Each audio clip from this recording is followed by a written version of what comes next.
episode 567. Live at Gen Con 2018.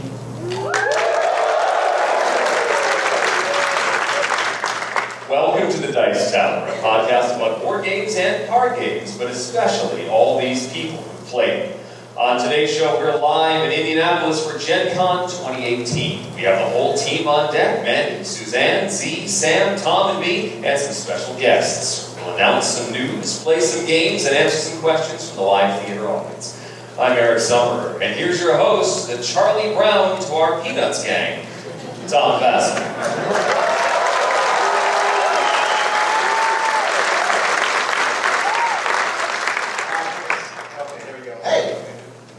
Glad you're here. Glad that Mandy and Suzanne with us this year. They were only here last year on screen, I think.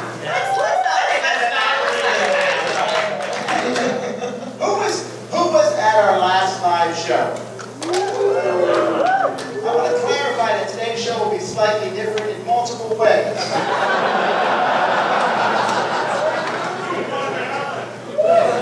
There will be, you know what? Let me rephrase that.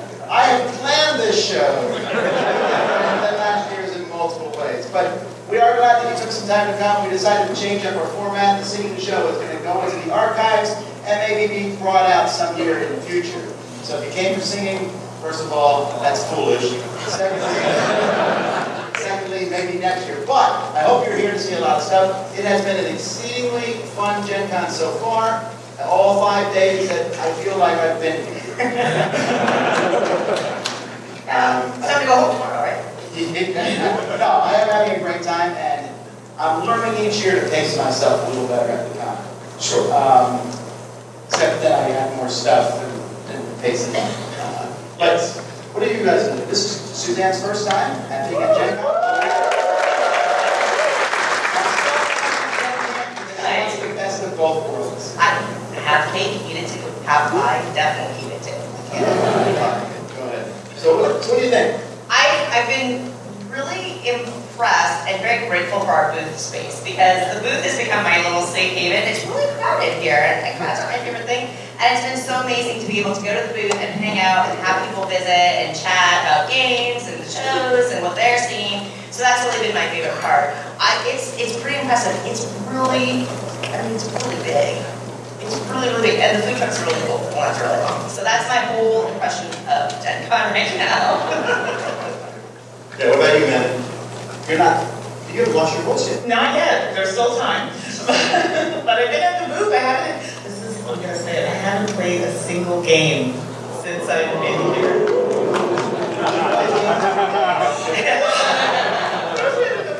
But it's just, the people coming to the booth is really great to get to chat with everybody. That's the best part of it. People don't believe me, but I'm actually a bit of an introvert, so the crowds and stuff for me is hard. So I find that sometimes difficult to deal with, but it's really nice to have a supportive team and people coming in to chat. It makes it a bit easier. I also am an introvert, and I'm a hidden one. But one thing that you might not have noticed, but we have the Jack Bass Memorial Fund booth here, and it's outside the main hallway there, and we are all taking turns at that booth. If you want to talk to us, that's a really good place to find us, because it's super quiet there. Yeah. Yes. Although I've enjoyed watching the cosplayers and all the different acts and weird things that happen. Yeah. But also come by and get some information about the Jack Bass Memorial Fund. We have flyers you can hang up in your store, because we really want the word for that to go out. Because many times people say, well, we didn't apply for the fund because we didn't know about it. I don't like that. I want people to know it exists. If you need something, then so spreading the word that you guys can really help us out now. We're not asking for donations. We're asking for you to tell other people about it. And then donate there. What about you, sir? Well, I got to play a game that I've been trying to purchase for the last 2 days, but I've been unsuccessful. That's Game Right's new Forbidden Sky. Who's managed to get Forbidden Sky? You.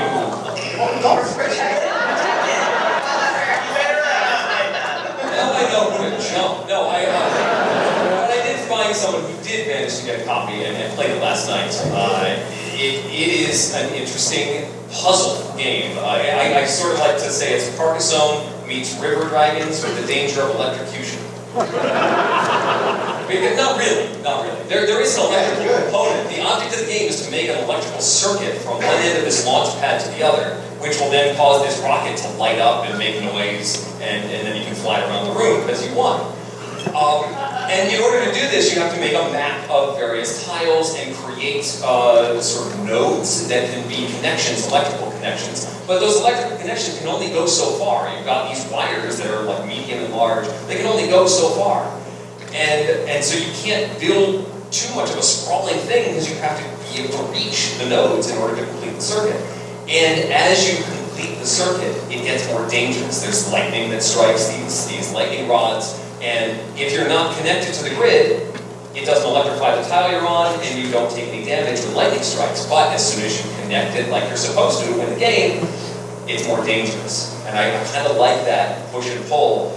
In order to win, you have to make it trickier to survive. Did you win? No. No, we were close. We were, I think, within 2 connections, and lightning took out my partner, and that was it. Well, are you going to win tomorrow? If I get a chance to play it. No, not that. Oh, am I going to win tomorrow?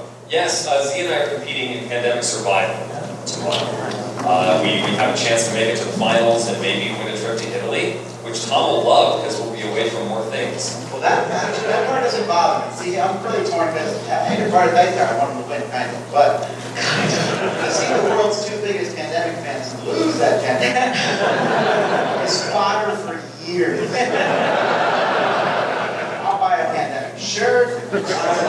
So it's a win-win no matter what happens. I agree. We are also up against our friends at the Spiel. Stephen Conway also qualified for this semifinal in the same round that we're in. So at the very least, we're playing for a podcasting war. Yeah, you can whoop that. I'm cool with that. Okay. But, we're not in tournaments down here. We're not at school. There are a lot of games here. You know, we at Dice Tower are very fortunate. We see a lot of games early. They come in. I feel like we haven't. I mean, games are just like, they're all over the place, showing up everywhere. There's big piles of games. And games here, we looked at that list. We're Game Geek, we made our top 10s, and I'm coming here and finding many, many games I didn't even know existed. Yeah. Who here has bought more than 20 games? For not your game group, but for you alone. It's fine. Who is actually planning to do that still? All right, we're not chastising you. No, I judge a little, but it depends how many you buy, and if you open them or not and play them. That's the big thing. You're not the boss of me. Actually, kind of he is. I don't know what real bosses feel like. Okay, but anyway, thank you for all those who came by the booth. If you haven't, come by, swing by the booth, 2835. We've had lots of people come by, and we appreciate that. But let's get started with the main meat of our show here. We have a lot of different things going on, but first, let's go dark. Dice Tower, no, that doesn't work. Gather. And now, another tale of board gaming horror.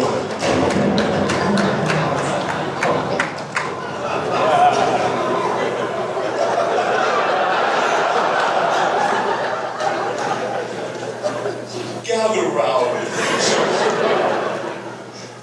Our regular playgroup loves hidden gold games. This particular evening, we were at a local game store celebrating a birthday. This store we were at has a restaurant, and this is where we were all gathered up. There was an interesting man sitting at the bar, watching us play and chatting with us occasionally. We are a very open group and happily welcome new players. We had finished the game and we were setting up to play a secret Hitler variant. So we asked this man if he wanted to join. He said yes, and sat down at the table. Let's call him Tim. We went through the rules, explaining how everyone would secretly look at their roll card within the envelope that was passed out, then close their eyes and follow the instructions given. We also explained that all envelopes would have a fascist or liberal card, and that some envelopes would have a special character card, while others would just be regular people. As we were all looking at our roll cards, Tim opened his envelope and exclaimed, "Oh, hey, I have a liberal card!" this information was to be kept secret, and we should not share the info with anyone at the table. We reshuffled the envelopes, went over the rules again, and handed the rolls out. We recommended everyone look at their roll card under the table. Tim opened his above the table, and in a way that I accidentally saw his roll, and that he was not on my team. I explained to the group that we needed to stop, and that I had seen Tim's roll card, so we reset again and explained to Tim about how to keep the information hidden. We also went over the rules again. Roll envelopes were shuffled and handed out for a third time, and everyone checked their rolls. We had everyone close their eyes, and then had the fascist open their eyes. I happened to be a fascist this time, and I looked around to see the other fascists. There was a correct number of eyes open, but then I saw Tim open his eyes. Look me in the eye, then close his eyes.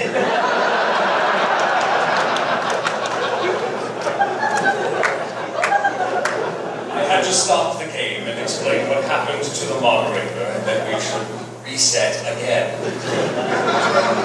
We were all rather irritated. The moderator told Tim that perhaps this just isn't your kind of game. We also told him as kindly as possible that we were 45 minutes into the game and we were still trying to get started. So that he would have to sit out this round. Oh yeah, sure, no worries, he said, going back to the bar. It was, without a doubt, most hilariously frustrating attempt to play a game we've never experienced.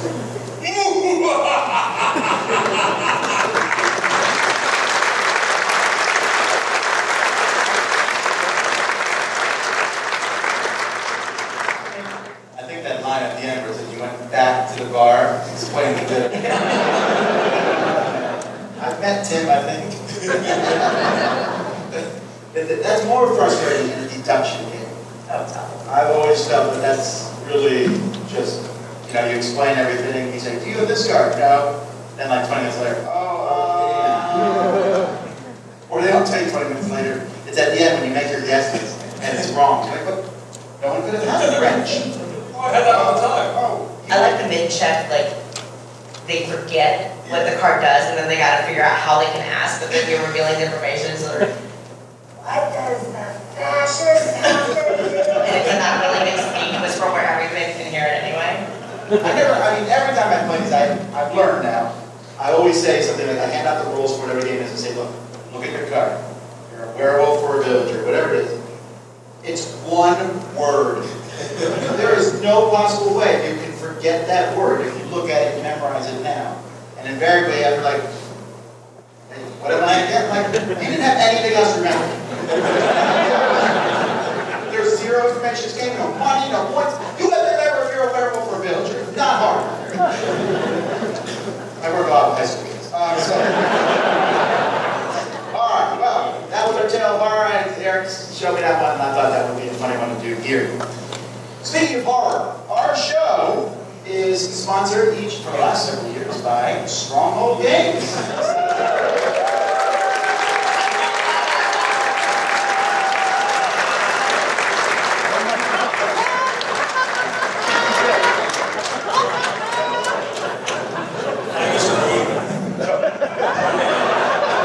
Alan, are you going to behave?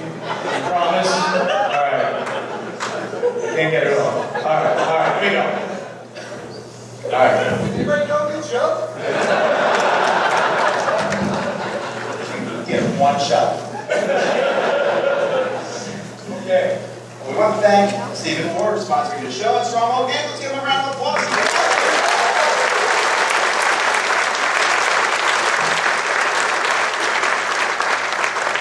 Steve was a super villain. His powers would grow as people applauded him. You'd be like, So the ego gets bigger. Okay, so without further ado, there's some big news to talk about here. So, first thing is slide, please. Alan Moon's staying to this. We have an announcement of Alan Moon's game, Aftershock. Who's this guy, Bobby Moon? Yeah, I know, Bobby. Bobby's out there. So Alan Moon and Bobby. Bobby's right there.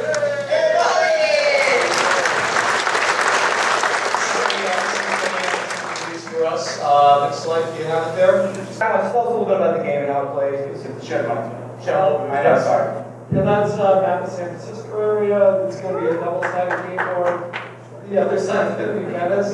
The story is there's been a mega earthquake and devastated the area, and players are trying to build it back. Nice, warm, fuzzy theme. So the major mechanic is everybody gets 8 cards at the start. You're allowed to buy any of those cards you want. You have a limited amount of money. Any cards you don't buy get placed face up in front of you. Everybody else can go around and buy them. Anything that doesn't get bought, you get back for free. So your choice is basically to buy the game, the cards at the start, hope they don't get bought, you get them back for free. Everybody puts some guys on the board, there's some aftershocks, of course. And then the scoring mechanism is everybody gets a few score cubes. You place them simultaneously, and you need at least 2 players to place them in the same area for the area to score. And you play 3 rounds like that, it's about an hour. 4 players. 45 to an hour. Yeah, 4 players, a little longer than 4.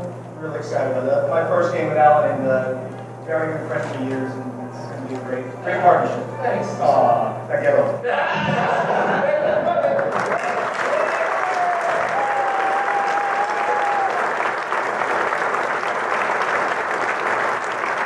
For the next announcement, the big one that I mentioned that I was going to be doing here, I'm going to bring on Nick Little.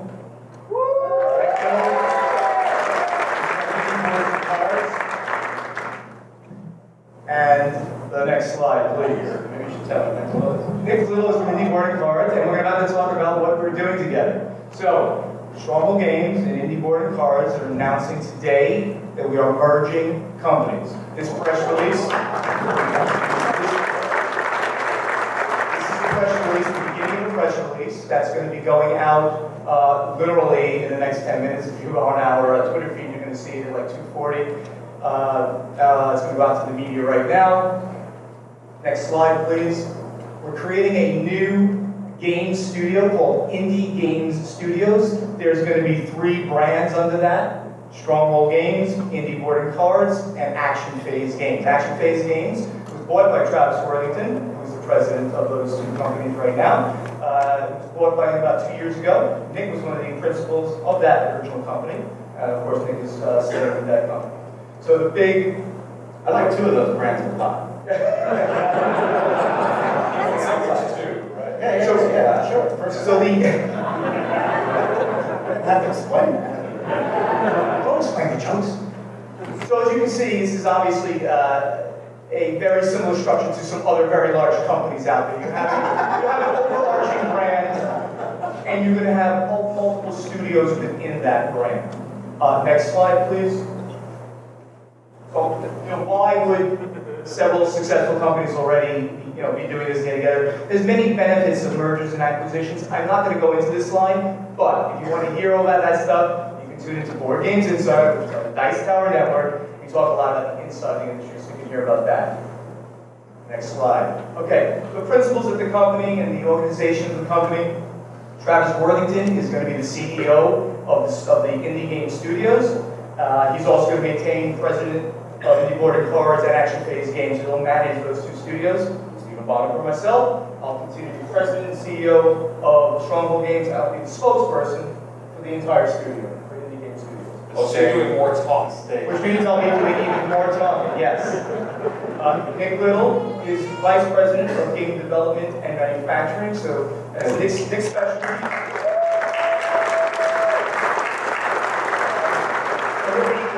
A role across all the brands, helping us all out together to make even better, more, better games. I'll be doing it less talk. Even less talking than he does already, because I know you like to talk. Not talk. Okay. All right, next slide. So, come on, really, what changes can the fans expect, right? Next slide. This is my attempt at a joke. You're not going to see anything, initially, right? You're going to see. It's a joke. Okay, but the quick and notable changes, increased marketing efforts, expanded presence at trade shows and conventions, more and more development.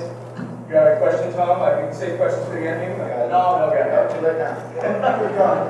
And we're going to be hiring. One of the big things that we're going to be hiring. This is a long-term proposition for us. Don't start sending resumes quite yet, but we'll tell you where and when. Marketing and production people are going to be definitely part of the strategy, bringing more people on the road. Bottom line, it's a really positive thing. An expanding market in the hobby game industry is making this kind of stuff happen. Fans and partners aren't going to see initial changes, so don't worry about anything changing. That's tremendous. But we're really going to be able to compete on a more global scale against the bigger companies that are out there. But we are this company in aggregate is really going to become one of the largest hobby game companies out there. True hobby game companies, not the mass market companies. Again, aggregate. And last slide. Again, that's the structure of the new company. Indie Game Studios, the overarching company with the 3 brands underneath. All right, well, serious question here. The indie boards and cards and action days have often used Kickstarter as the main method of producing that. Is that going to be something that's across the brand now, or is it just relegated to those 2? No comment. No. Certainly opens up that portion, for Stronghold games as well, but it's not going to be the main way that Stronghold gets their games out. At least not initially. But most likely that's not going to be the main way. But certainly we can get back in because they've got a lot of expertise after the Kickstarter. So when appropriate, I'm sure that we would leverage Kickstarter as well, but it's not going to be the main way that Stronghold Games delivers its game. Will we see games that are like smaller card games that Stronghold would have done now be underneath another one of the brands? Absolutely, without doubt. Games can shift around. Yeah. Please talk anytime you want to. It's exciting for me. Our games, you're familiar with both of our companies pretty well, probably, and you know that there isn't a huge overlap in the types of games that we make. There's a few games on both of ours that maybe wouldn't switch licenses, but it'll give you a good idea of what kind of game you're going to expect based on the label that the game is under. So it gives us a great opportunity to take those games that are Strongholds that could have been Kickstarters, or maybe ones that they already have on the dock that could be Kickstarters, and we put them out that way. Not all of our games go on Kickstarter because not every game should be put on Kickstarter. They all stretch goals, etc. So yeah, absolutely. Some titles that would have been Strongholds would now be IBC and vice versa. So it allows our 2 audiences to maybe check in on the games that they wouldn't have, knowing that they're kind of made by the same team, but not exactly the same target, and hopefully it'll bring those 2 groups together. Any other questions? I was just curious because I know that there's a lot of partnerships, like especially Stronghold, that you have a lot of partnerships with European publishers. Are all those relationships going to stay under Stronghold? Yeah, for the most part. One of my roles in the new organization is going to be to continue to not only maintain but to grow partnerships. Certainly, most of those will stay under the Stronghold brand. But if we made a partnership with a company that does lighter, smaller card games, yeah, they can easily go to indie. I'm going to be that person out there managing those relationships as I continue to do so and do more going forward. Are you going to be doing different types of marketing now that you're under the 2 brands, or is it like different approaches? There's going to be a huge push in marketing, and that's one of the items that I had on there that's in positions to hire for. We're actually going to go after and aggressively get a director of marketing for the overarching brand. That's going to be one of the first things that we do. We've been talking to some people at the moment. What color shirts will you be wearing? Every brand will wear their own color shirts. I will continue to wear red. You wore it for me. I did not wear it. Yes, you did. It's my shop hat. I own red, Tom. I told you this. All righty, well, that, I will That's say, pretty big. I did not expect that. So he said he would surprise me, and you did. Yes. So that's all right. Thank you, everybody.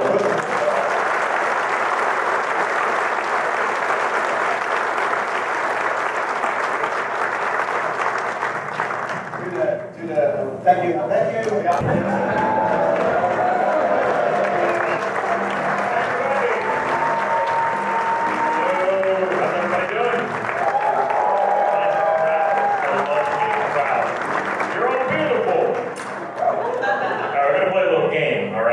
And I'm going to have a few contestants come on up here and help me out with this, yeah? Yeah! All right, who wants to jump in here and help me out? Let's get 1, yeah, sure, 2, 3, and the lovely ladies, come on up and join us, please.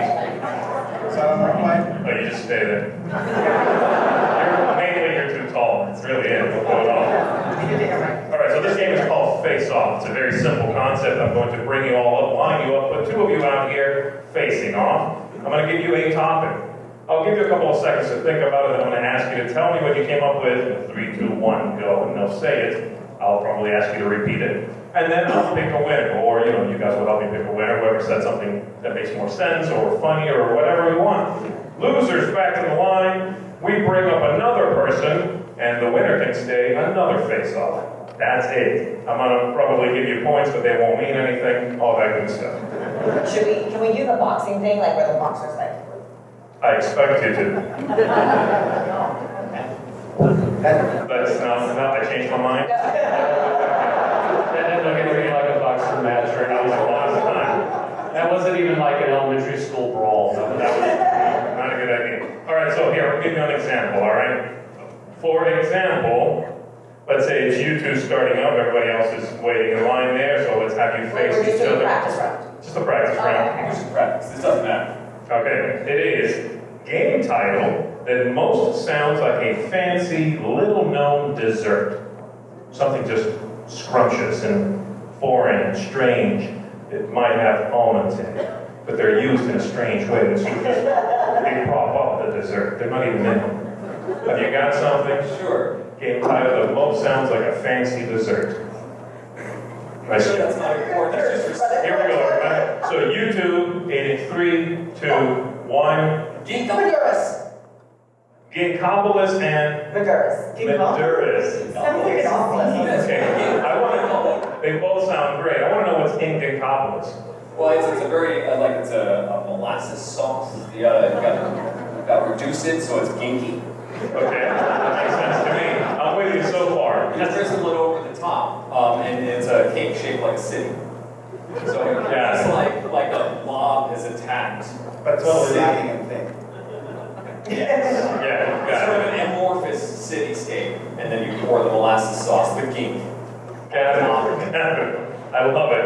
And Maduras. Maduras is an ostrich egg meringue, lightly baked. That's what I'm talking about, ostrich egg. Okay. Yeah, lightly baked with some blueberries on top and some crushed almonds, whipped cream. It's quite delicate and fragile and delicious. Fantastic. That's a lot. What do you guys think? What are you guys thinking here? Front row, help me out. I'm feeling Maduras. That sounds pretty good to me, yeah? All right, Maduras would be it. So if this was not a practice round, I would have to go to the back. Sure. You can stay. In the back? Go to the back. All right, Sam Healy up. No, that's no, you can say you won. Yeah, you won. You have to stay. I'm looking forward to this one.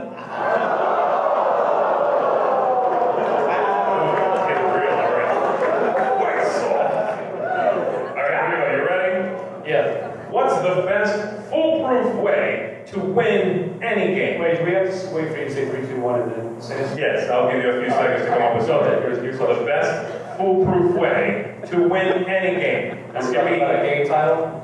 no game title. No game title this time? No game title this time. Okay. We're not voting for you no matter what. Yeah, you're asking too many questions clearly. You're going to get... Okay, so one question one more time, I'm sorry. Is he serious right now? Yes, because I literally forgot. You're going to do fine in this game. I'm changing the title of this game to Short-Term Memory. Again, That's right, exactly, please. what's the best foolproof way to win any game? You can come up with whatever you want to. You want me to say it one more time? No. No, I'm good. All right, again, this can be as realistic or as crazy as you want it to be. You've probably done some of these things. Have you got something? Yes, I got it. You got something. This is an easy one. Yeah? Okay, here we go. In 3, 2, 1. Bring Flip pie the for table. everyone. You said, Bring pie for everyone. get some of that Maduras to go all around. Sam? Flip the table. You would flood the table? Flip the table. Oh, I heard flood the table. I would do it too. Don't look at me like I said something weird. You can flood the table. That'll also do. I don't know. These are both good ways to do. What do you think, Tom? I don't want to say I'm up again, but flip the table, I think. Flip the table. I don't think it's a good way to win. I think No, you said you specifically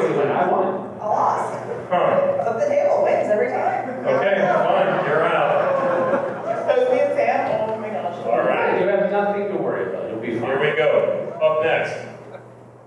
Tom's least favorite color for a hat. Least possible color.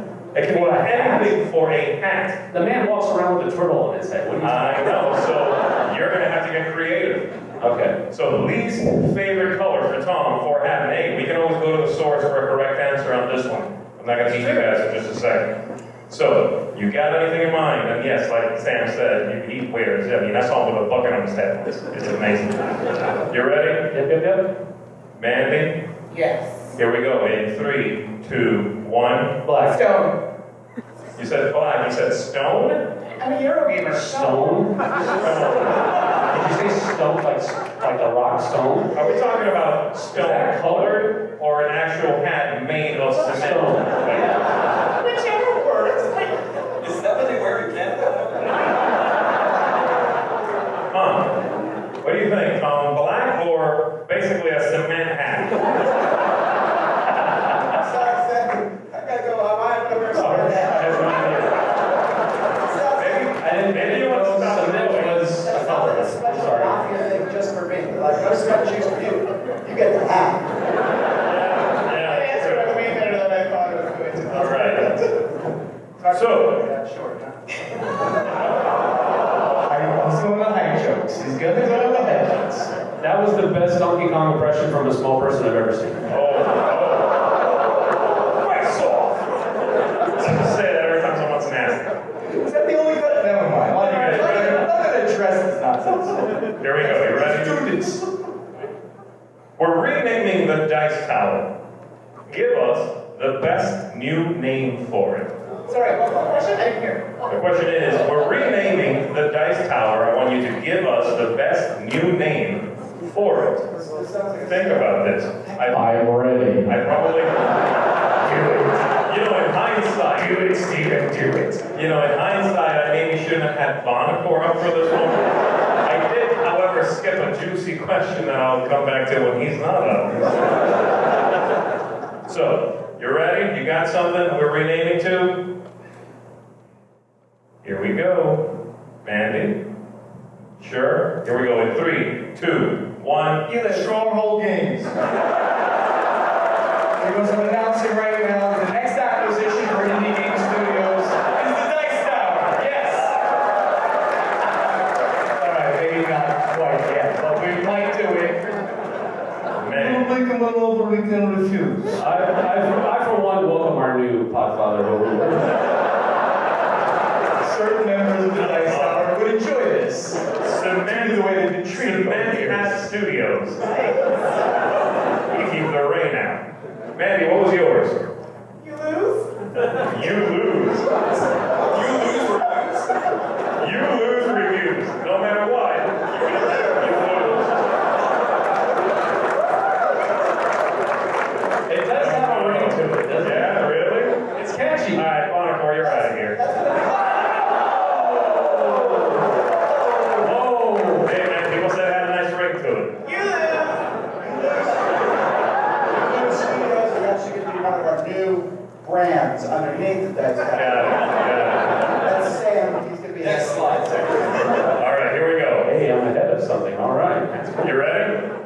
Worst game to play while waiting in line at the bank. Worst game to play while waiting in line at the bank. This could be anything you want. A real game, mind you, a published game, preferably non-stronghold game, but that's fine. You ready? I got it. Here we go. In 3, 2, 1. See, I got on it. TI4, thanks for what you said. That's a rough basket. You got time. You got time. They need to get some new people in there. You got time. The whole time you've been standing there, you don't realize it's an automatic. So, like, well, that's an ATM? Oh, I was waiting to get called up. And you said, Godfather. Godfather. More of a thematic, pull. Yeah, okay, I like that. Why did no one say cash and gun? That's what I said. Catchy guns, that's like a shooting. That was absolutely a softball. I was definitely waiting. Obvious answer. Oh, obvious answer. Okay. I was definitely waiting for catching guns. I even had a follow-up follow-up to that, which was worst game to play while waiting in the holding cells, surrounded by action movie thugs. But we're not doing that. All right, so I'm gonna have to go with TI4. Yeah, TI4. That's good. All right, One more. It's us again. All right, let's see. One more. Wait, is Eric in this? Fine. Fine. I'm doing it. Okay. What does Eric's voice really sound like in private? I would like you to say, please, in Eric's real voice in private, I hate Merchant of Venus.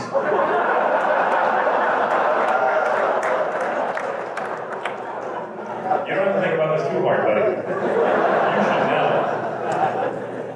Are we doing this simultaneously, or do you want to just take turns? You want to take turns? You want to let her go first? Sure. Can we all get a turn? I'm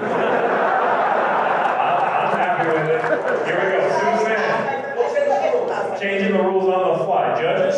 There's no one back there. All right. Before me? They all get to go before you. Here we go. Yes. I hate Merchant of Venus. Whenever you're ready. I hate Merchant of Venus. You are an 82-year-old biddy. Fantastic. All right, on down the line. Hey, yo, I hate Merchant of Venus. Okay. I think you stole Monocor's voice. Did you like overhear that over your shoulder and steal it? That Monocor. I hate Merchant of Venus. Oh, I hate Merchant of Venus. They know something we don't know, I guess. Right. Mandy. I hate Merchant of Venus.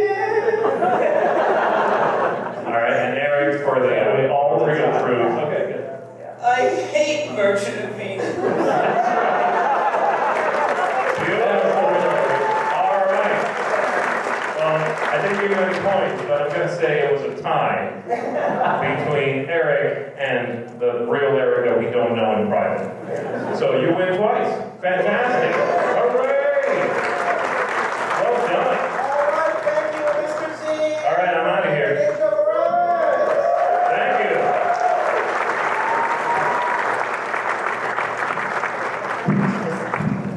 All right, we're now going to have a bit of a countcade of news, some things that are announced here. So we're going to start with Renegade Games.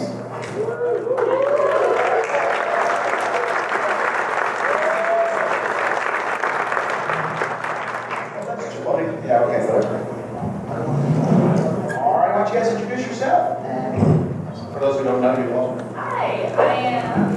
Hello. Yes. I'm Sarah Erickson, Director of Sales and Marketing at Renegade Game Studios.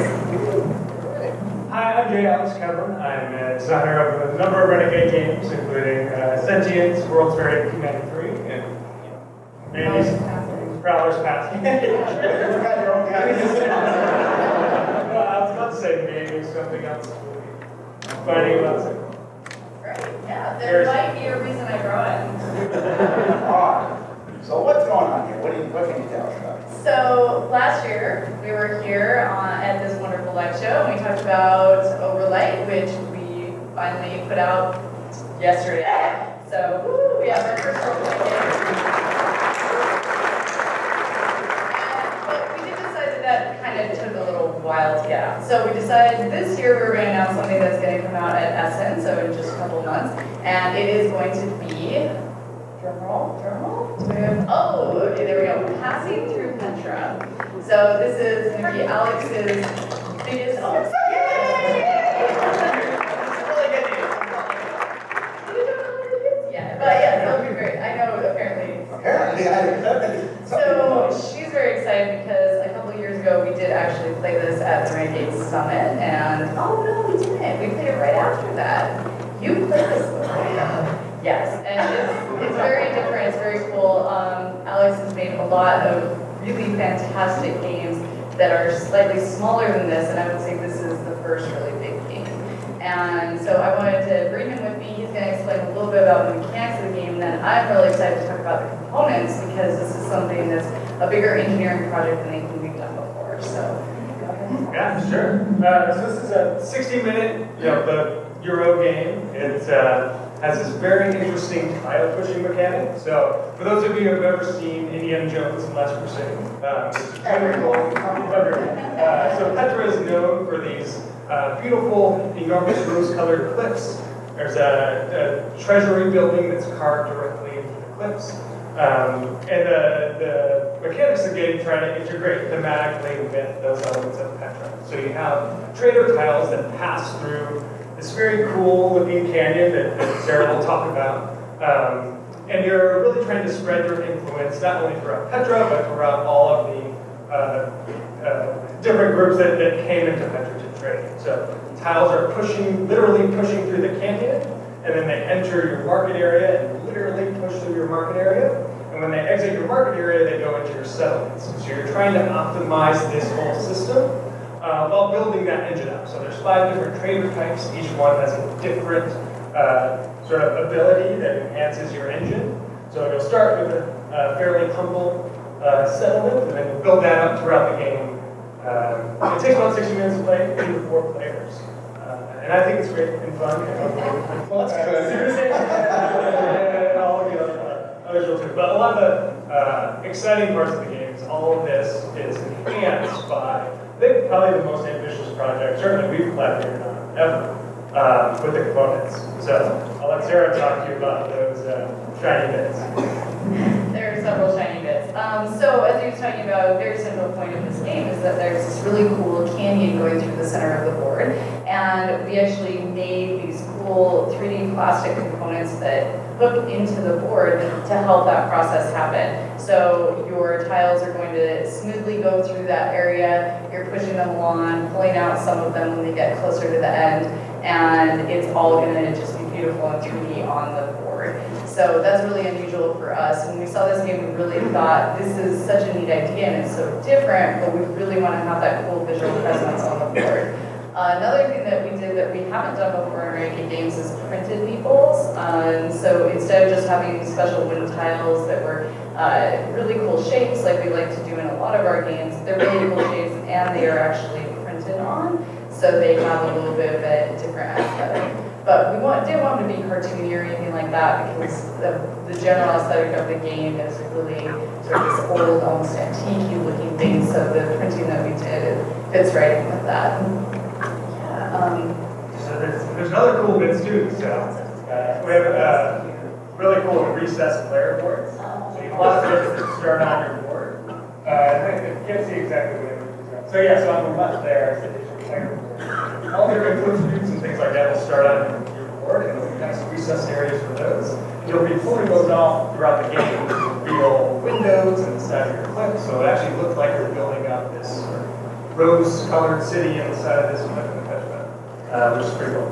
And one thing I really like about all of Alex's games is that they have a component of just integrating lots of different types of scoring, and all of those pieces fit together like gears. And moving one of them will allow you to score in a different way, and you have to balance those things really carefully, and that's absolutely true in this game too.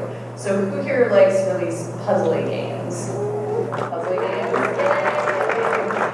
So I think that's one thing that Alex does really good is puzzly games, but another thing that's really cool and different about this one is the engine building part of it as well. So who here likes engine building games? So we married those two together, and I think it's a really good combination of both. So October, we'll get to play this. Yeah, we are just starting to see the first bits of the components now, so we're getting each little tiny bit of it sent to us from China, and we are always excited to open the mail and see what's in there, and all of the pieces are going to go together really soon, and we'll have it out for us. All right, thanks so much.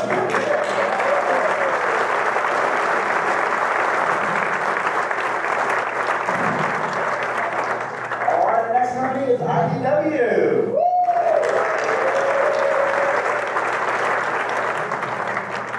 I want to show Ross. What is this game? Is he Batman? Batman? It's Batman. Okay, I did ask for that. I'm apologizing. All right, so what's this game? So we've got Batman the animated series, Gotham City Under Siege. So it's a Richard Lyons game. And so it's a co-op threat management dice allocation game. So Okay. It's the best way to describe it, right? And so it's based on the animated series, which is having its anniversary next year. One of the best animated series ever. I agree. It's true, I mean, And so there's 4 acts in the game that all play out different episodes. And so you've got to play through as Batman, Robin, Catgirl, Commissioner Gordon, and Montoya, and Batman as well. And then you're defending the city against all the crazy things that happen. So at the beginning of each act, you're going to have different villains that are coming in, and they're going to have ninjas and thugs and henchmen, along with Bane and Poison Ivy and all the characters like that. It's going to flood the city. So you need to roll your dice at the beginning of each turn. You can either allocate them to defend against the story cards. So you have a 3, so you go 3 right there, or you can fight off all the different bad guys that are going on. I can pull up the stuff too, but it's on the. Oh, I'm sorry, I'm not. But this is so much closer to me. Right here, right? Yeah. This looks like this is a full copy, right? It's a full copy, so I know everyone's making really big announcements here, right? But this will actually be out at the end of August.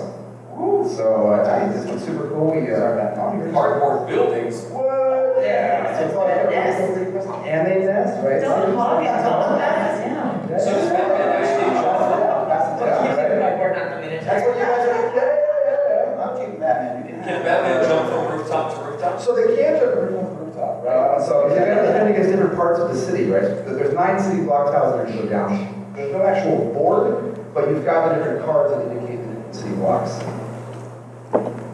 I'm sorry. I know you're going to listen to that. There's a question coming. Go ahead. Man, I love this model of Commissioner Gordon Montoya. Yeah, Brian Dugan, Dylan always spoken for it. He's super awesome, and so he did all that up, which has been really great. And so he can pass down some of the players. Oh my gosh, it was all I do. Isn't it fun for us to pass this up now? Yeah, right. It's always way in the back, right? It's all good. So, how long is each scenario? So I would say probably each act maybe takes somewhere between 15 to 20 minutes. Wow, that's pretty fast. Well, because you're maybe doing 4 to 5 rounds as you're rolling dice, and so you can gain new dice by doing cool activations and stuff like that. But the whole game is 4 acts, so it takes maybe an hour and a half. Oh, I see. So you just play them all straight in a row. Yeah. So you've got to last until the end of Act 4. Because you've got a speed tracker board, so at the end of each act, you're going to figure out how many story cards you've defeated, how many thugs and villains are left, and if they're already up on the board, they can attack the buildings. And then if those buildings blow up, you flip over to the city tile, it'll show you how many civilians may have died, and how many damage to the city is done. And so you need to work to make sure that doesn't happen by the end of Act 4. All right. Yeah. This looks really good. So this is going to be available widely at the end of August. Yeah, so we have demos right now at the booth, and then we'll have it'll be available in game stores right at the end of August. So it's right to retail. We didn't do a Kickstarter for it, so it's super awesome. It's great just to get it right to stores right now. All right, well, thanks so much, Batman. The animated series.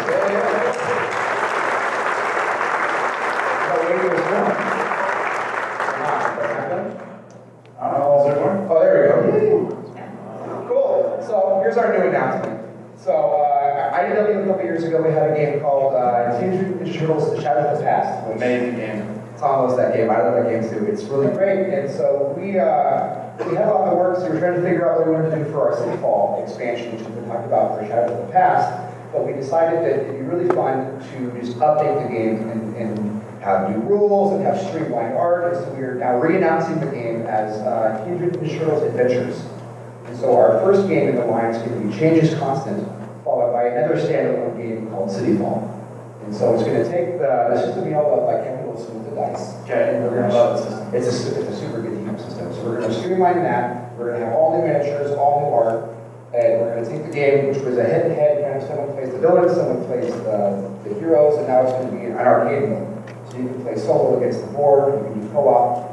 So we're going to integrate all the cool components and stories that you know from Shadow of the Past and put it into this standalone game and do it that way. So we're really excited about this. It's going to be a Kickstarter later in October, maybe September. So we're going to have all new art, all kinds of stuff. Yeah. Oh man, Teenage Mutant Ninja Turtles and Batman. I can't really go wrong with that. It's really good. That's true. I mean, we know, right? So it's all good for me, but it's true. Yeah. All right. Well, thanks so much.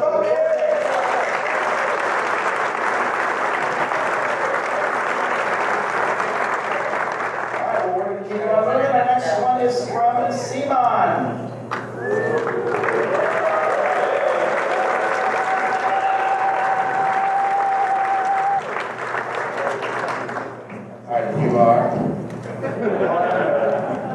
I'm Eric.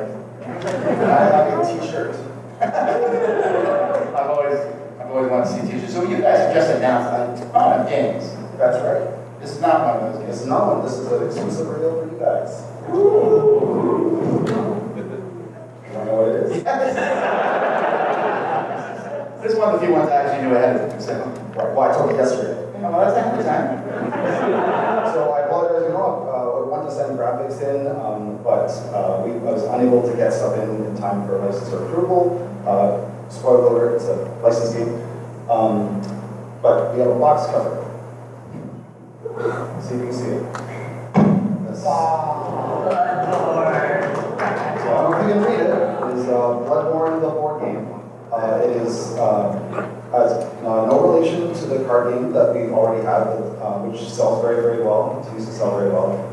This is part 2 of our big plan for, part 2 of 2, for the big plan we have for Bloodborne. We want to, the card game sells very well for, it is a very casual, friendly, almost mass market game. This is the big box, crunchy, dungeon crawl, epic, overland adventure game, cooperative game for at least 1 to 4 players. We're still doing a little development just to try to push it beyond that if we can. About 60 to 90 minutes, and we've got some cool stuff planned for this. Depends on how long I have to talk about it. Go ahead and say a few things. That's it. Go ahead. So it's cool. So it's designed by Michael Chanel and myself. We're the 2 designers behind Song of Ice and Fire. We work very, very well together on that game, and we're both big fans of Bloodborne, so we want to work on this one together. So this one is it's cooperative. It is really, really hard. It's Bloodborne. It's hard and punishing, but fun. It is a campaign game. It is absolutely a campaign game with. Designed from the start to be a campaign game with a couple little twists. So you'll be going through, in the core box, you'll be going through the big city of Yarnum looking for the correct boss to fight who is the real threat over Yarnum. And you have to do that by gaining insight as you travel from dungeon to dungeon. So each dungeon, I'm calling them dungeons, but they're really areas where you have to fight the boss.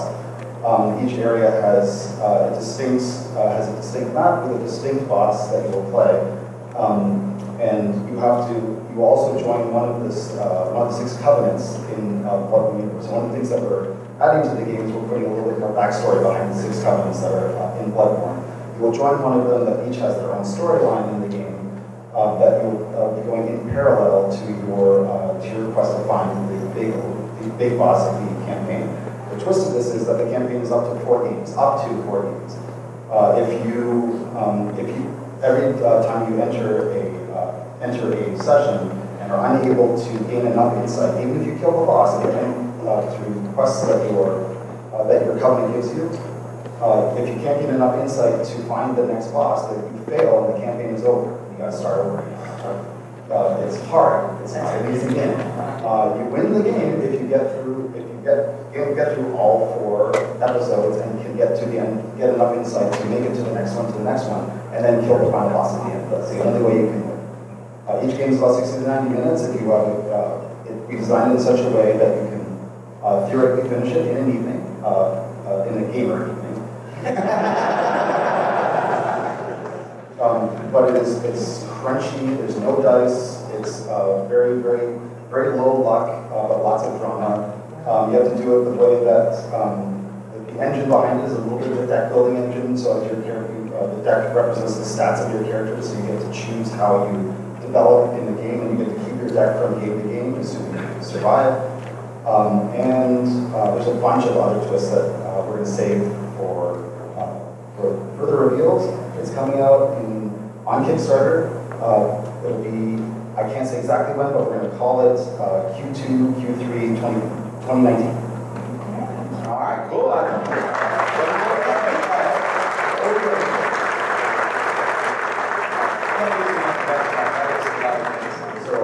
Yeah. All right, well, thank you there. I appreciate it. All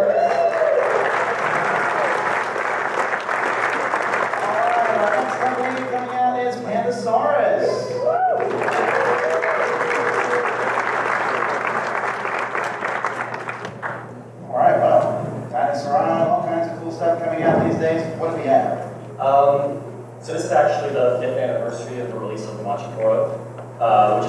ours that did phenomenally well. It did.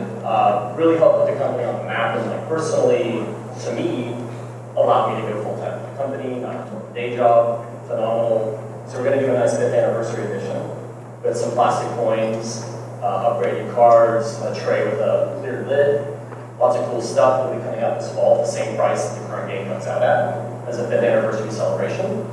And as part of that, I actually want to bring a couple of friends out for something new we've got coming out next spring. All right.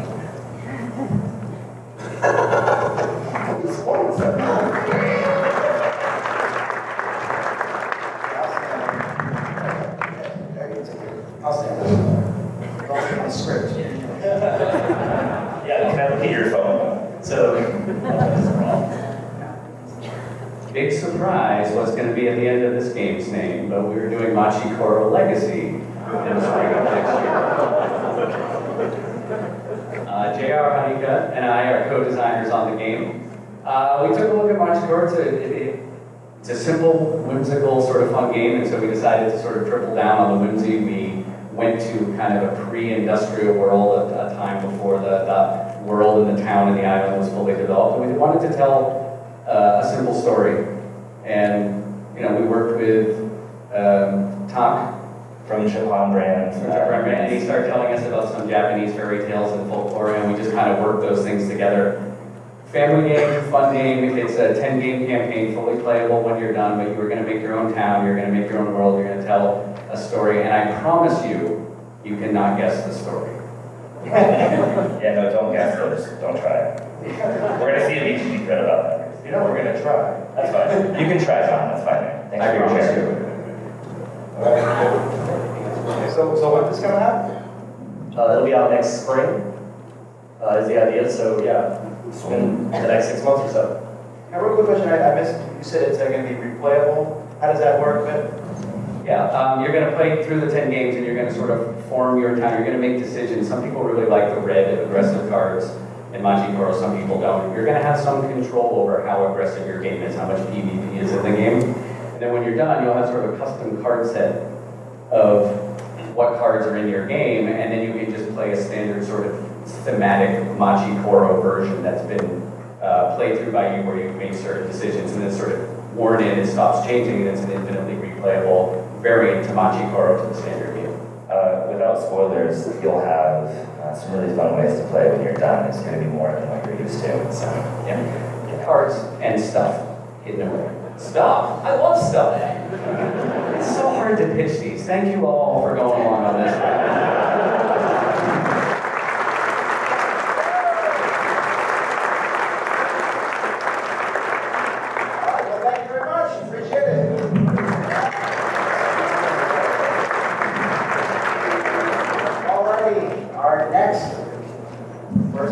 Restoration Games.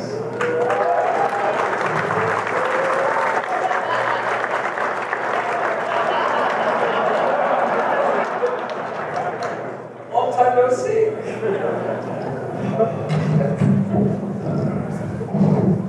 So I think there's an actual production copy of Firewall floating around here. Yes, that's true. Yes, that's true. Yeah, we have a few. We've been demoing nonstop and getting good response. So we're excited. And yes, for the record, we are still on schedule for a timely delivery.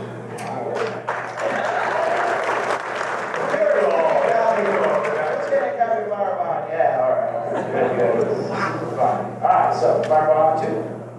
No. So we do have, we don't make anything else inside your show.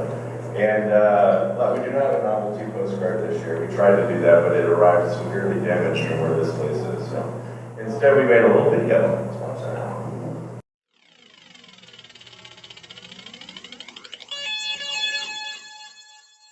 Evil survived.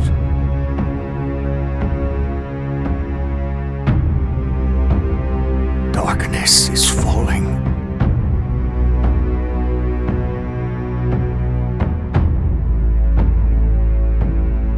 The tower will rise.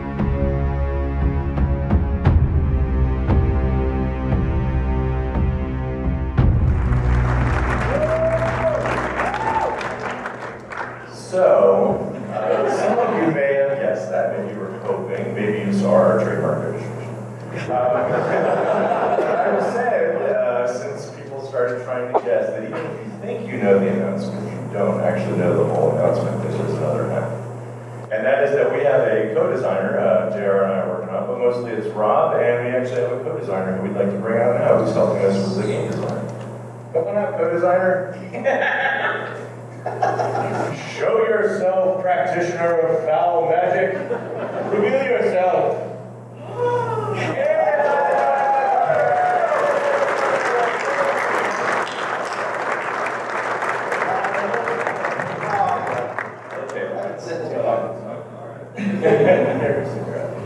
I got the picture. Now, for those of you who didn't immediately recognize you, please introduce yourself. I'm Isaac Childress, the designer of Gloomhaven.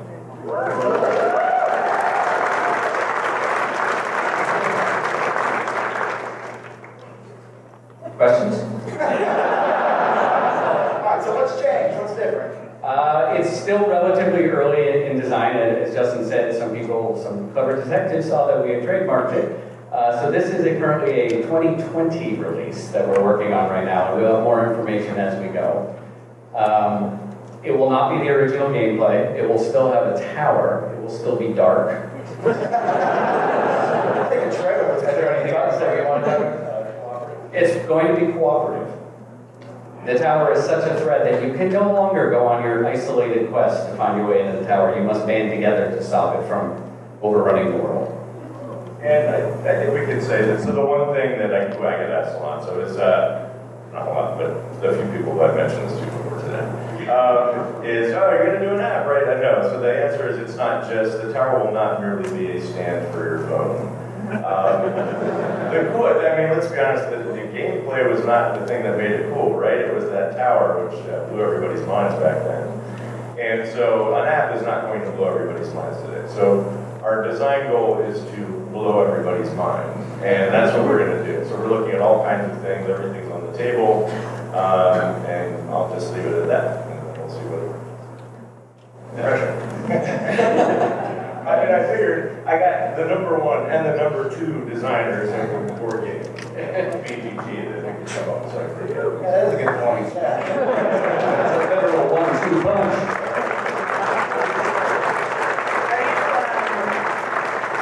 Is it a Kickstarter? You gonna Kickstarter? We're looking at kickstarting it next year, yeah, and then releasing 2020. All right, one last thing. Turns out, coincidentally, that Isaac's booth and our booth are right next to each other. So from 4:30 to 6 today, we will be in our booth autographing posters and giving them away as long as supplies last. So if you want to swing by and get a poster with our autographs, 4:30 until the hall closes or supplies run out. We are booth 151, like the Bacardi. You'll all remember it now. Anything I think you want to talk about here? Yeah, so I'm excited about the physical aspect of the tower as well, but I mean, I'm also excited about the gameplay. I feel like that's my strong suit. I mean, yeah. I make toys. So I'm really excited about like the narratives that we're going to be able to tell in the story, specifically as through app integration. Just like the dynamic nature of the story, so we can tell through that. All right, well, I think we're all looking forward to that. Thank you guys so very much.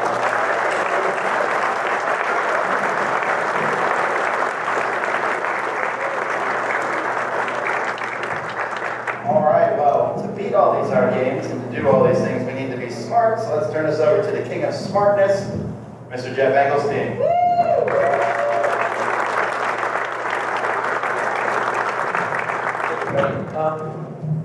You started a clicker, so I have to excuse all my next slides, please. But next slide, please. So this is sort of a sad faucet. Next slide, please. This is a happy cheese grater. And this is the angry one. So next slide. So this is all something that's called Pareidolia, which is the way that our brains take disparate pieces of information, just small little details, and turn them into a picture in our minds. Things that may not actually be there, just looking at random data like what you saw there. see every day. And actually, this is another topic, but you've been primed by seeing those other ones. You're much more likely to see the face in this one than you would have if I put this one up first. Okay, so one of the really the great looks at this is from the book Understanding Comics by Scott McCloud, which if anyone here is interested in comics or graphic novels in any way should read.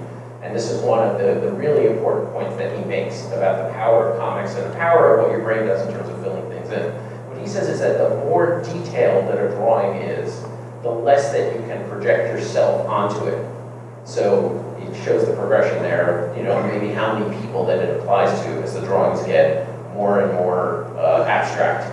Until finally the last one, just, you know, your basic happy face or neutral face is something that we can all relate to. And in terms of games, this is something that's really important because, you know, as a designer, we want people to project themselves into the game. We want people to think of themselves in doing it. So a lot of times by having things more abstract, lets people put themselves in that place, but that also works a little bit against characterization and other things. So I want to dive a little bit deeper into that today. Okay, next slide, please.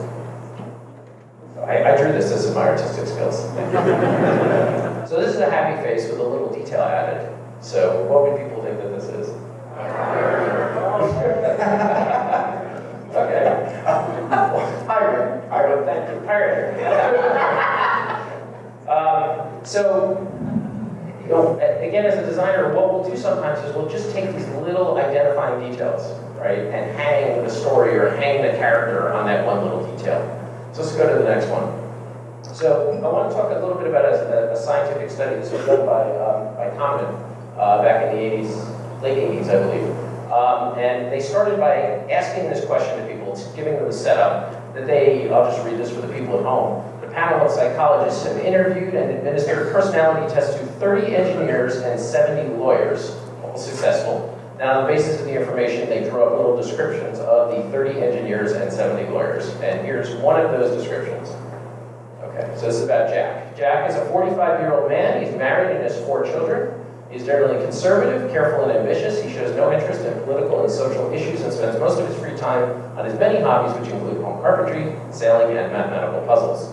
The probability that Jack is one of the 30 engineers in the sample of 100 is blank. Okay, so how many people here think that it is more than a 50% chance that Jack is one of the engineers? Okay, and how many people think that it's about 50-50? And how many people think it's less than 50%? Okay, so if you were just to pick one of these random people, I mean, the base value of this is 30% that Jack is an engineer. So any of you that said that it was higher than 30% means that you're looking at one of those details there and saying this makes it more likely that he's an engineer than a lawyer. And I'm not sure if there's any details in there that would really make somebody think that. So let's go to the next one. This was another one that was even less broad. Okay, about Dick is a 30-year-old man. He's married with no children, a man of high ability and high motivation. He promises to be quite successful in his field. He is well liked by his colleagues.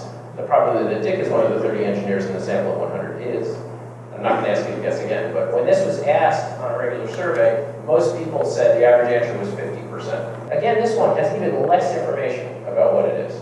But when you look at these things, people will look for that little detail that gives them something to hang on to. They'll try to look at the pattern of data and ignore the basis of the fact that there's only 30% engineers to begin with and think that they're kind of smarter and can intuit what's going on. Okay, now we got to skip forward to. Okay. There used to be a Dungeons & Dragons cartoon. I'm old enough to remember that. Some of you may not be old enough to remember it, but this was the cast. So I want to focus on one of the characters. Let's go to the next one. This is the wizard character. And there's a bunch of things that we all know about wizards, right? If there's a wizard that's going to be in a game, he's going to be wearing a robe. He can't use metal. He's usually weak. He only gets 1d4 hit points. Okay? Those are some of the things that we hang on wizards, and we use that all the time in games and role-playing games and stuff like that. Let's go to the next one. Right? This is actually the prototype wizard that Dungeons & Dragons was based on from Tolkien. Which is, a real nasty guy with a sword and one of the most powerful beings in the universe. But somehow that trope, kind of got lost, and we're stuck down on this idea of the weak wizard.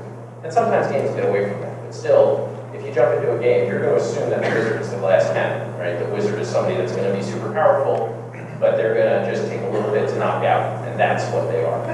Let's go to the next one. Skip this one, let's go to the next one. So these are characters from, Dead of Winter. Thank you, Dead of Winter. These are characters, this is a character from Dead of Winter, actually from the expansion. And I can't read the name of the character, but the subtitle on this character is Student. That's their avocation.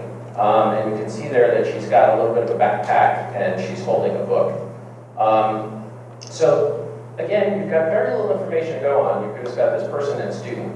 And from this, the designers want to try to get you to build up a narrative in your head about who this person is and what it is and what they can do and how it fits into the game that makes sense. So the same student is a clue. The fact that she's wearing a backpack and books is a clue. And then the ability is that if she's really good at finding books. If she goes through and she finds books, she can keep extra book cards. Now I don't know, well maybe I was different, but most students I know are not going out and keeping all the books that they can keep. That's not usually something that you associate with students that are in high school. But they decided, the designers in this case, that was the little detail that they were going to pick up, right? The students have books. So let's go one more here. Okay, so this is kind of a problem for game designers in a lot of ways, and it's something that at least I know I wrestle with, and I've had a lot of conversations with the rest of it too, is that you're trying to do two things at the same time. One, you want to engage the players quickly. You want the players to be able to jump in and get oriented and understand where they are right away. And you're trying to also fulfill your contract with the player. I hear all the time, like somebody will start playing a pirate game, and Tom, you may have said this 2 times, it's like, when I'm playing this game, I don't feel like a pirate, okay? But who knows what it really feels like to be a pirate? I don't think anyone knows. But that's something that we go in with expectations about what it's going to be like to be a pirate, and we bring that. And as a game designer, if you do a game about piracy, there's certain notes that you better hit, or people are going to get upset, okay? So let's go to the next one. So the easiest way to do that, the easiest way to fulfill those contracts and get people oriented really quickly in a game is to use stereotypes that people have and use basic tropes that people have about a situation. When they go into it, they know this is what's going to happen. So you want to let the players fill in the details in their minds. You don't have the time as a game designer to give a huge backstory like you do in a novel or maybe you do in a movie and things like that. And even movies obviously use stereotypes and tropes to try to get people oriented really quickly and jump into the action. But, as we all know, stereotypes and tropes can be bad. It's something that as designers, we're all trying to fight against. But it is challenging to balance those two things. So, I guess I'm asking for a little bit of, I guess, for the game designer to try to do this and try to find the ground. And so that's why a lot of times, people will go onto these off themes or getaway things that people know are going to space or fantasy, because you can rely on stereotypes that theoretically won't be offensive unless there's elves in the audience or something like that that are going to deal with that. So, if you're going to be using this innate ability of the brain that we have, that when we see stuff that we're going to build our own story and build our own narrative and kind of put that stuff on top of it, you're better off as a designer. It's a lot better to try to use those tropes in a fantasy or setting like pirates or zombies or something else, rather than to bring those stereotypes that could be negative and hurtful into the real world. Let's go to the next one here. So I'm going to end. This is a little heavy with a few things. So this is scheming cardins. This is one of my favorites. evil planning cardins. Next one, please. This is drunk Optimus wants to fight. This is Chicken Church. And last but not least, the Dizzy Dryer. Okay, so that's what I have. So thank you all.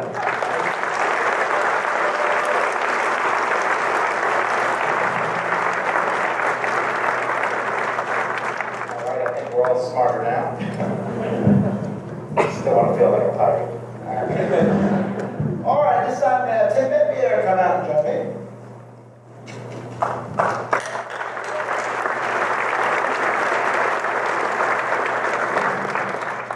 I know some of them, we just about so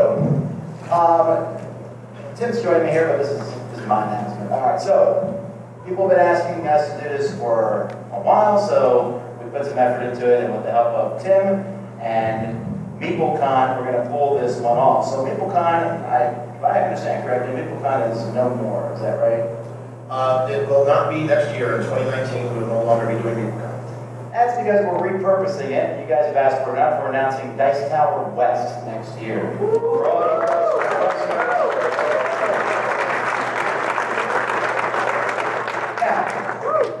We're not just changing the name of MeepleCon to Dice Tower West.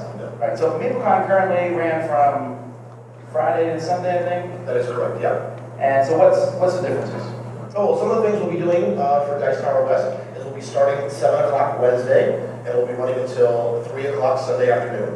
With no time out there. That's 24 hours. 24-hour library. So we've added that.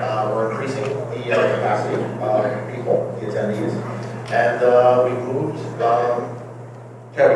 new location, right? A brand new location, yes. Yeah.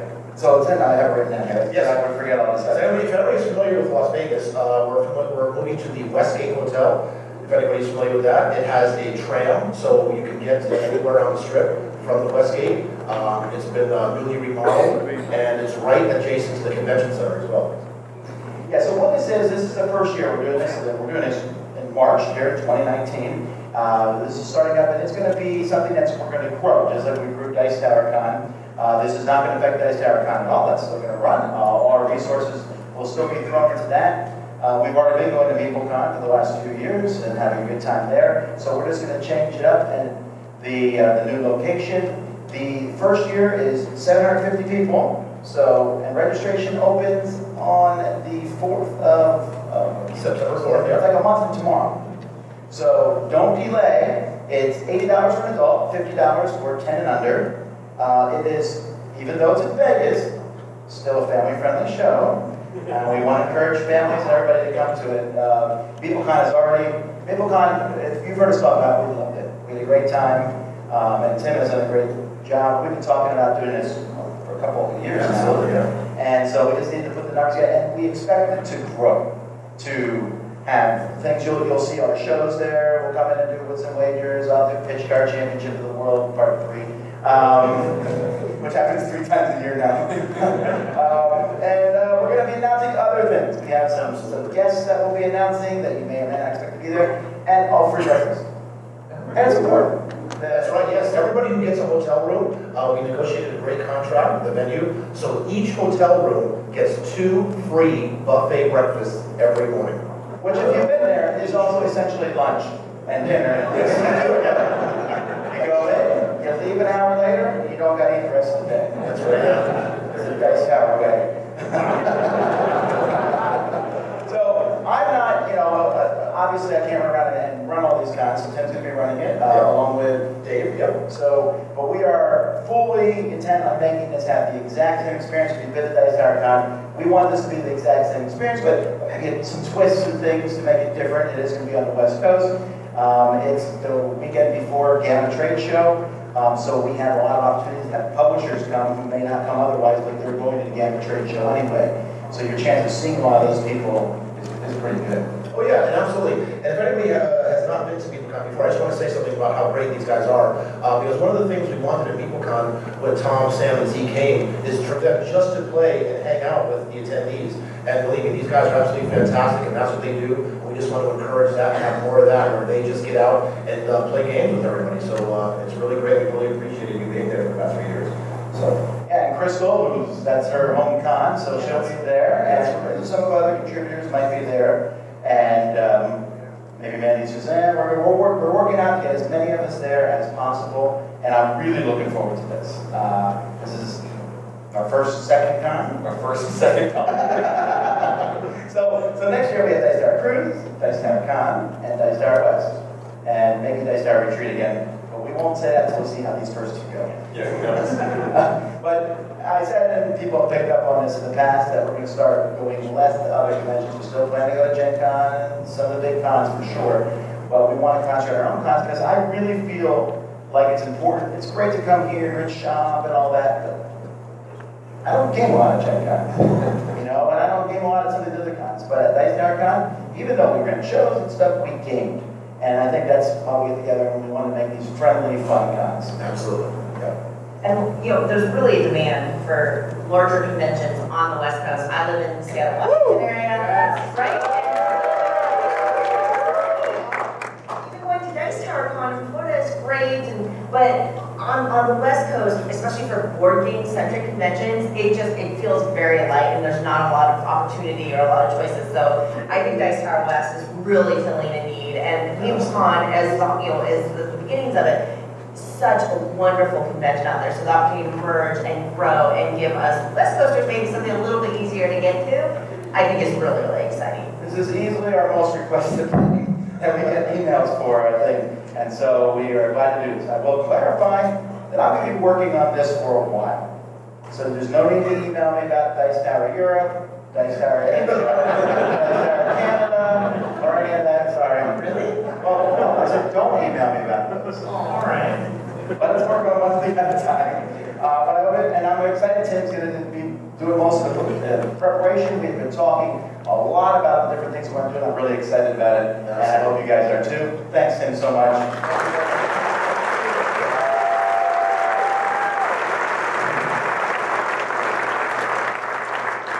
All right. Well,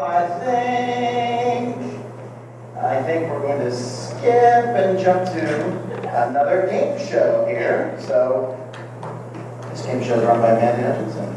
Oh, and Sebastian. Oh, yeah, Joe. Thanks, Tom. Thanks. Go on, it's great. Oh, also we're gonna bring Sam and T back. Yay!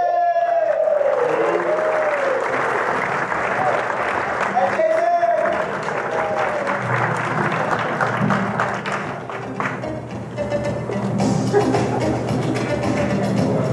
And to explain this game, everybody. Can I sit here next to you, sir? You may. Welcome.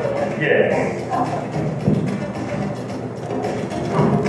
All right. Everyone, we're good? Yeah. All right. Hi, everyone. I am Suzanne Sheldon, one of the podcast hosts. And I'm Mandy Hutchinson, co-host of the podcast. And maybe you want to tell a little bit about what we're about to do? Yes. So do you all know dating game, love connection type thing?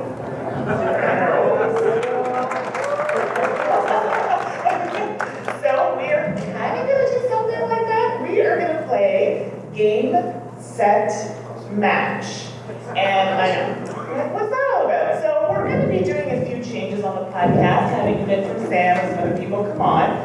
This is something that we're doing today that we are going to be putting on the podcast.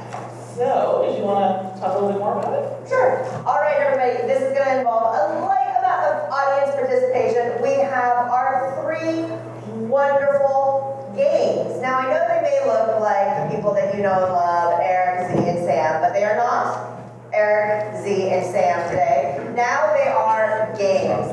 And each of them are going to have, I think, sorry. This is why we rehearse, people. We're going to have, each of these 3 wonderful people are going to represent a different game. And one of you all are going to come up and be our contestant on Game, Set, Match. We've got some questions here that you can ask our games, and then we're going to see if you can find your perfect game match from our contestants here. Game of your dreams. Oh, I'm so sorry. Marketing. The game of your dreams through our Game, Set, Match, through asking and seeing what your answers are. The audience should pay attention because we're going to want to hear you because, of course, the best part of Love Connection is when the contestant picks totally wrong and you know it, but they don't. So that is our plan of attack. Okay, so gentlemen, are you getting your boards? So for all of us out here, you'll be able to see what the games are, but the contestants will not. Do not put up the boards yet. I think the way, Tom, that we want to handle this is just because there's a lot of y'all out there, and thank you so much for joining us today. Tom, do you want to draw a raffle ticket? We're going to go ahead and draw a name. If you're not comfortable on stage, we totally understand that. We totally respect that. Just, if Tom calls your number and you don't want to come up, just be quiet. We'll give it a second. We're handing it to your husband right here. Yeah, your neighbor is really eager to get up here. And you're going to come up here, you're going to come up and join me behind the stage so that you cannot see the games, and then our friends will reveal the games. So let's read a number and see what we get. All right, 577 463. And this is to come up and be a contestant. 463. Got a hand. All right. I see that. Come on up. You're the contestant.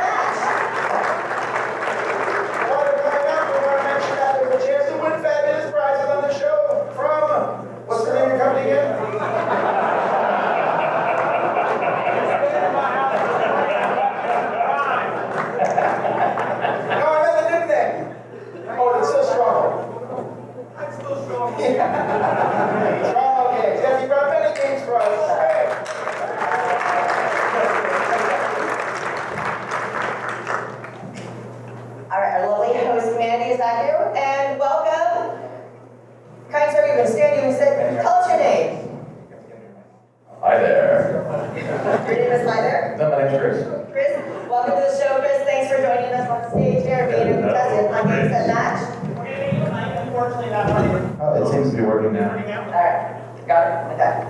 Yep. This is mine now. You are welcome to it. I'm sure that the AV people. I will hold it for him. All right, Chris, you are going to ask our lovely games one of those questions. Dear lovely games, you are going to each get an opportunity to answer that question. Could you please reveal your identity to our beautiful studio audience? Could you please reveal the correct slide up? Yeah. You're such a deal with that. All right, and Chris, you're not cheating. You cannot see who the games are today. I'm blinded by the hat. All right. Can you all see who the games are through the screen? Okay. So here are the contestants. No? Do we have anybody on the camera that can kind of zoom in here? Getting there, getting there. Come on, Robert, get off your nose, do it, man. Because I can't tell you what they are. Well, that's kind of ruins me. Well, let's just start them. Yeah. Suzanne, I could read them off if you want. No, that's like exactly not how the game works at all. Okay. Super idea. All right, Chris. Let's ask your first question. What is the best place to play you? Contestants, what is the best place to play you? Should we start with contestant number 3 on the end? I think it would be best to play me on a soft quilt somewhere.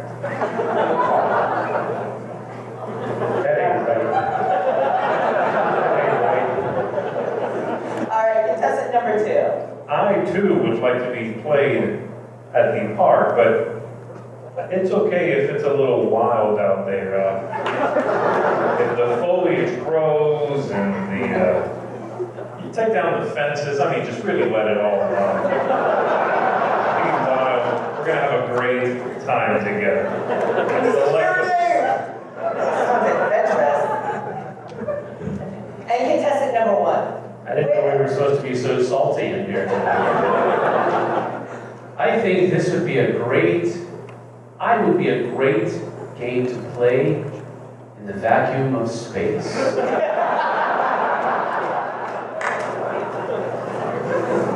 Well, that'd be certainly later to carry you, that is for sure. All right, Chris, that was where you can play these lovely games. What's your next question to help find your dream game? How do you feel about expansions?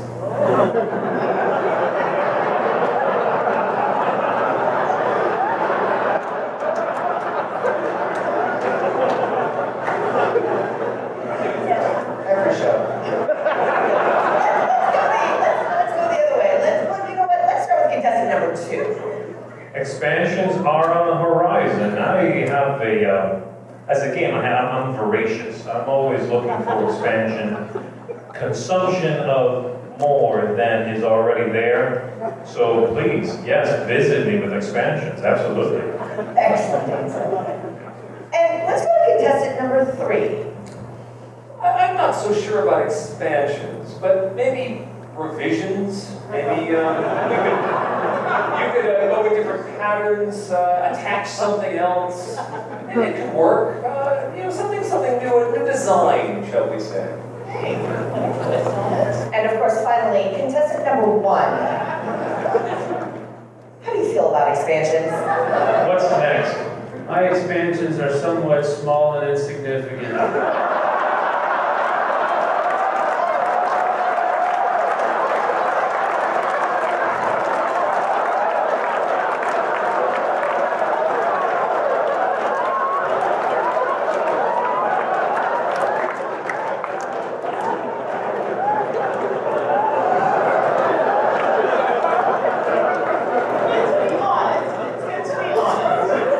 Honesty is the best rule.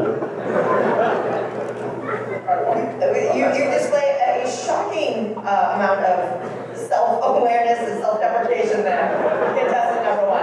All right, Chris, you get one final question to help you find your dream game. Okay. What is your idea of a winning game night? All right, contestants, what is your idea of a winning game night? And let's go ahead and start with that sassy, salty contestant number 1.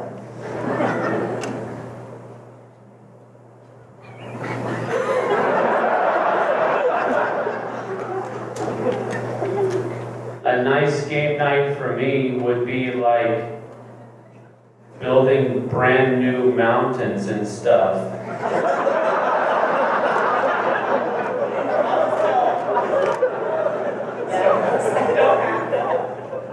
Maybe some foliage.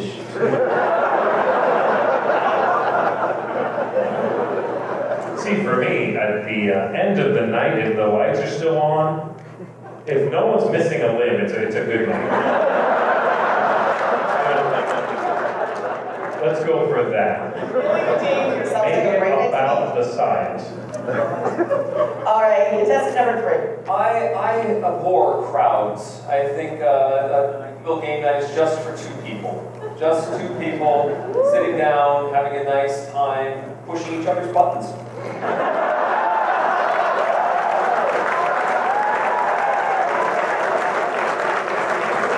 Contestant number 3, the little edgy, but I like what that's doing.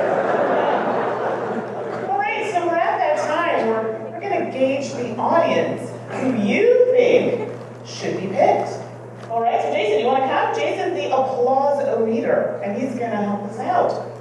Contestant number 1.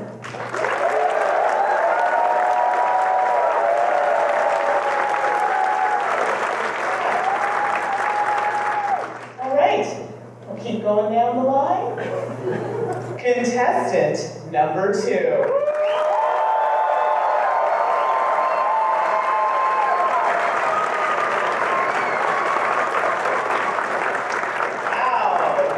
Danger. All right. And finally, contestant number 3. All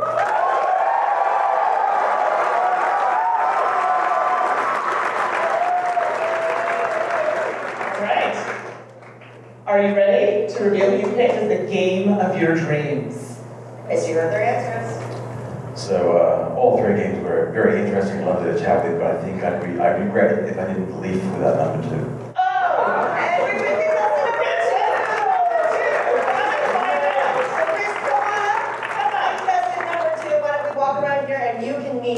Meet your dream Your dream game. This is my favorite part.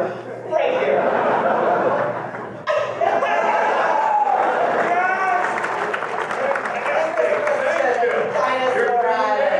And how are we feeling about this match? Rawr. Oh my goodness, that's like my Uncle Tony. Exactly like that. Thank you so much for participating. Wait. Go get some prizes. No, you get a prize. Thank you for your participation. Thank you so much.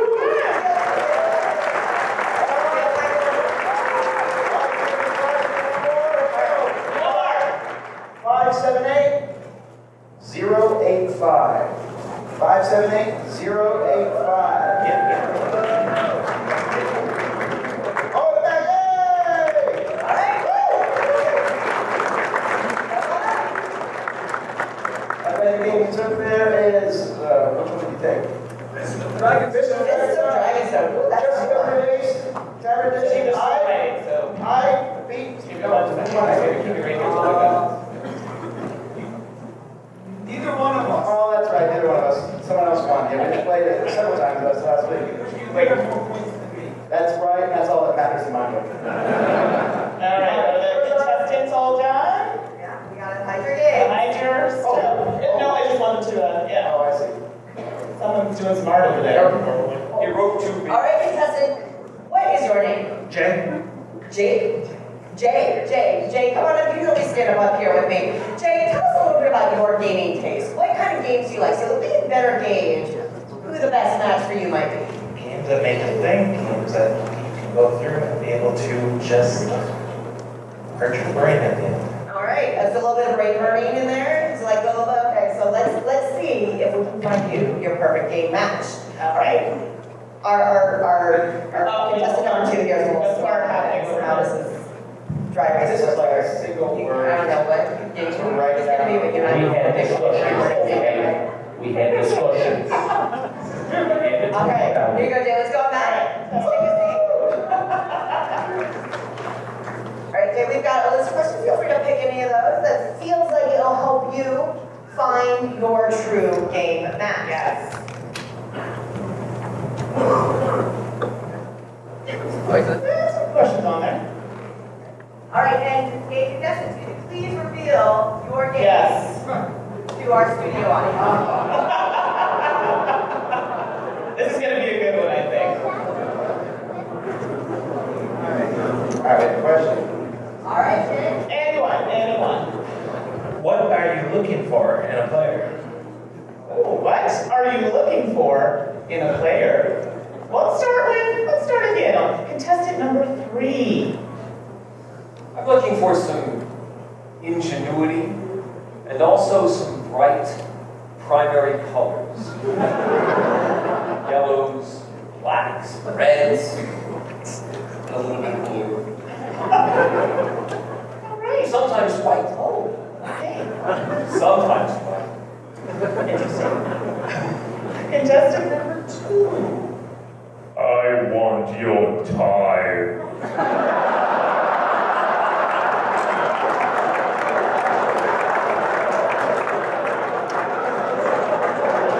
Give me all of your time. So, contestant number 2. Yeah, stage 5 clinger. It's a bit early. Little clingy. Yeah. Contestant number 1. I like a good gamer who can hack through a forest real easy. Okay, so the athletic type. Sure, or just have a really sharp machete. That works too. All right. Next question. What is your greatest achievement? What is your greatest achievement? Let's start with contestant number 2. I'm number 1, baby.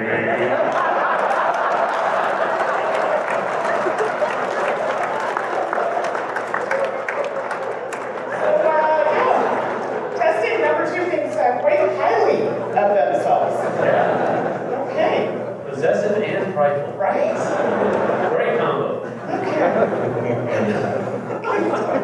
You know you want to play me. I feel like you may have gotten around a lot, contestant number 2. Contestant number 1. That's me. I forgot the question. What is your greatest achievement? Do you want us to come back to you? I don't have one. I'm just kidding. A lot of people like me, and I'm kind of fun, and I'm not dry at all. Okay, I'm lying.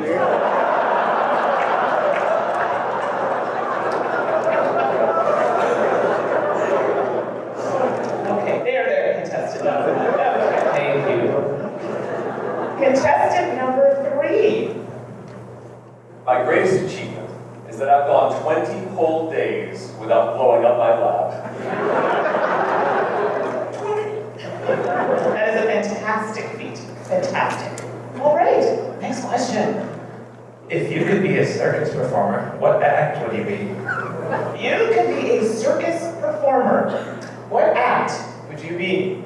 All right, let's start with number 1. Contestant number 1. I would be a lion tamer show, and I would get a Las Vegas show, but then my pets would attack me. Okay. Contestant number 2, moving right along. I'm torn between wanting to be a pyrotechnics expert, but that's not really an act in the circus, so I go with a juggler, because I like to keep a lot of balls in the air.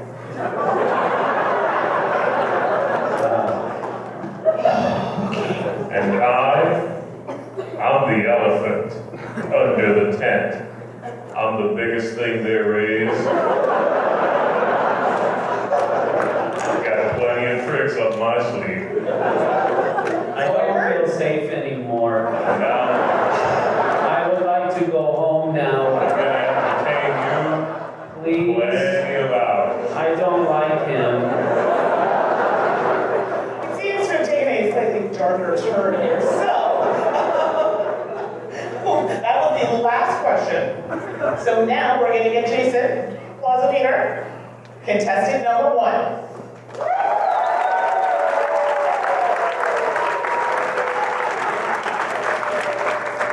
A lot like the last number 1. Contestant number 2.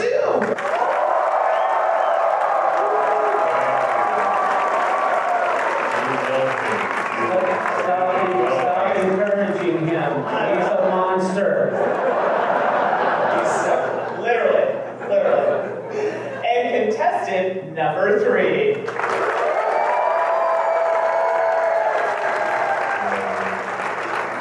All right, you heard from our studio audience, you heard the delightful, insightful answers to your 3 questions. You get to pick your dream game. There were some that made me wonder for the good, some that made me wonder for the bad, but number 2 sounded the most interesting.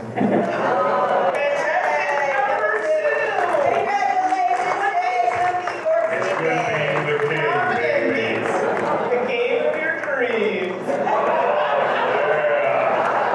Good luck taking me home in your backpack.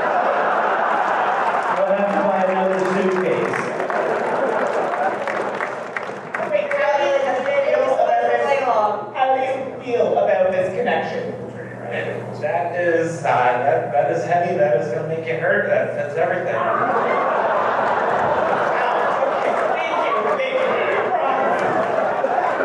Thank you everybody for participating. Thank you so much.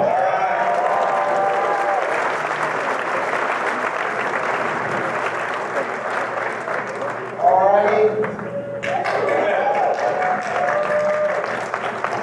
Our time is almost up, so we're going to cut our Q&A, but here's the good thing. If you actually have a question, we are at the booth or at the Jack Basketball Corner booth, so come by and say hi to us. We're going to officially close the show now, but as soon as Eric is done with that, we're going to do some raffles, and you might win some more of these games that are up there. So stick around for that.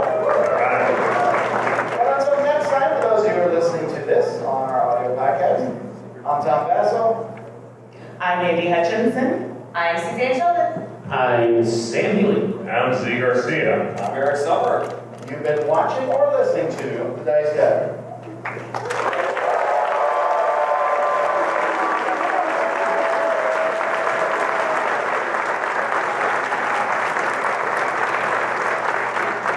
Thanks for listening. Promotional consideration has been provided by game publishers in the form of review copies of games. This episode, number 567, was recorded in front of a live convention audience on August 3rd, 2018. Coming up next week, Tom and I share our top 10 real-time games. The Dice Tower is produced by Tom, Eric, Mandy, and Suzanne, with assistance from Ty Perez, Derek Porter, and Rob Sear. Timothy Pinkham composed our theme. Our method of signaling Mr. Garcia that the Canadians are coming brought to you by Raiders of the North, see? And hosting is provided by Cool Stuff Inc., where you can find great games at great prices at CoolStuffInc.com. Don't forget to visit the other shows in the Dice Tower Network. Find your next favorite at DiceTowerNetwork.com. Until next time, from all the gang at the Dice Tower, have fun gaming.